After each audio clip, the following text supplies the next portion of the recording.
Bessinghager, then Abascal, Mario, Tom Byers, Mike Boyd, Awita, the fastest man in the world this year, John Walker, the former world mile record holder, DeLise of Switzerland, Sidney Marie, and Steve Scott of America, Zdravkovic of Yugoslavia, and right on the outside, the man we expect to make the place is McClive, also of the United States of America. There has been talk of attacking Steve Ovet's world record of 3:31.36. We'll soon know whether that's possible. Dalhouser of Switzerland, the third and final attempt at 2 meters 32. No, didn't look anywhere near, and he'll come third in the competition overall, behind Milt Otte of Canada and behind Carlo Tranhart, the West German, who's won. Meanwhile, the athletes streaming away in the 1500 metres, 3 3/4 laps of the track, and that's McClive, the pacemaker, in front from the United States. In second place, Mike Boyd. And looking back through the field, Steve Scott's not gone off too quickly. And if the world record's in danger, we want the first lap something in the region of 55 seconds, which was the time set when Steve Ovet said it. So they settle down. McClive, the American lead. Boyd in second place. Zdravkovic in third. In fourth place is DeLise of Switzerland. In fifth place is Abascal. Right at the back, Tom Byers. And Steve Scott too has got some ground to make up. Approaching 400 metres. And the time 56.53, nearly a second outside a world record schedule. McClive still leading. Boyd in second place. DeLise just losing his place slightly. Zdravkovic in third place. DeLise is fourth.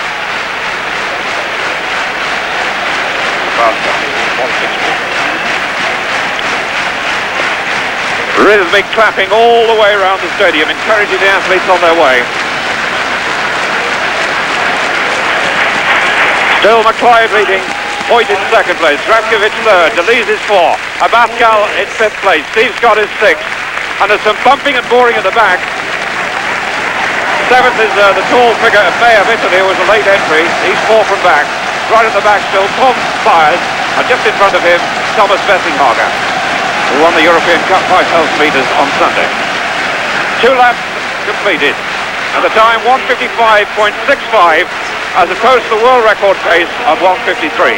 And Mike Boyd now takes it off. Former Commonwealth 800 metre champion. DeLise in second place. Looks in good form in the World Championships. DeLise, the Swiss, but only finished sixth in the final behind Steve Cram.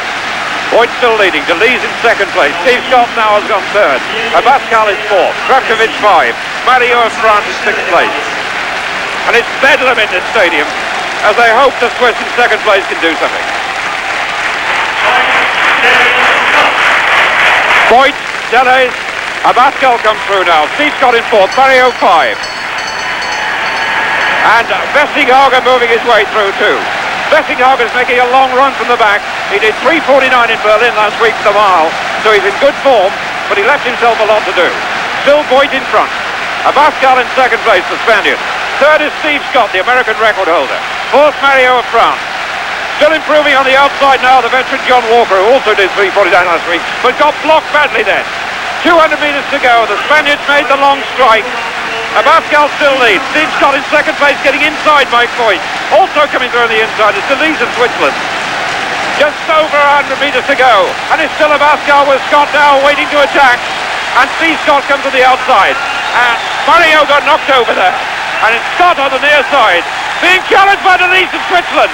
Scott, DeLise and Abascal. But Scott hangs on and wins. DeLise second, Abascal third, Walker 4, Bessinghager 5, Zdravkovic 6, and the time 3:32.73, just outside Awita's fastest time of the season. Steve Scott in such good form last week in Berlin, and this is where the crash happened and Mario went down. Also interfered with Mike Boyd, and John Walker got knocked off the track. Mario picks himself up. The damage has been done to both Boyd and Walker though. And Steve Scott now striking for home. He won in the year's fastest mile time in Berlin last week, 3:49.21, and now shows himself dominant at 1500 metres. But he's still, of course, got to tackle the Coes, the Crams and the Ovets regularly with success. Delise in second place. Great cheers for him, the Swiss, and Abascal third. Well, isn't that another example of the pacemaking going wrong? It was an unknown man, Colin McClive of the United States, and he went round just 2 seconds below the pace they needed to be on terms with Steve Ovet's world record. And at the end of the day, they run 3:32.73 against 3:31.36. They were 1.5 seconds out, and yet they were 2 seconds down at the 800 metres. And that was just bad judgment by the pacemaker, who was inexperienced at this. And Steve Scott, great for winning when the British aren't there. The British are the nemesis of this man, but a sprint finish that brought him home from the Swiss.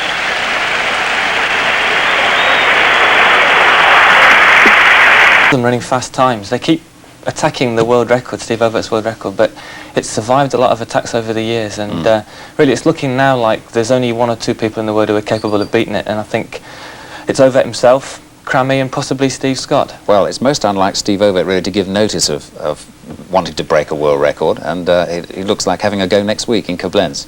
That's right, yeah. I mean, I think Koblenz is, other than Oslo, is probably his favourite track. It's where he broke the world record for 1500. It's a great atmosphere, and obviously he's in good form. I mean, he ran badly in Helsinki, and he admits that that tactically, and it was just one of those days. But he's in good form, and it'll give him a lot of pleasure to get that world record, I'm sure. What we'd like to see really is him and Steve Smith and Steve Cram all in the same race again, wouldn't we?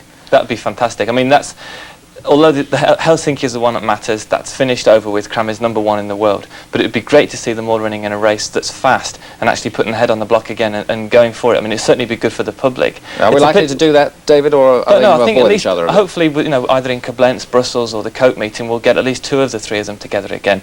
And it is quite a lot to ask, actually, because there are so many meetings around the world now, and the demands are quite extreme on all of them to run in different ones. That to get all 3 together, it would be a unique scoop for a promoter.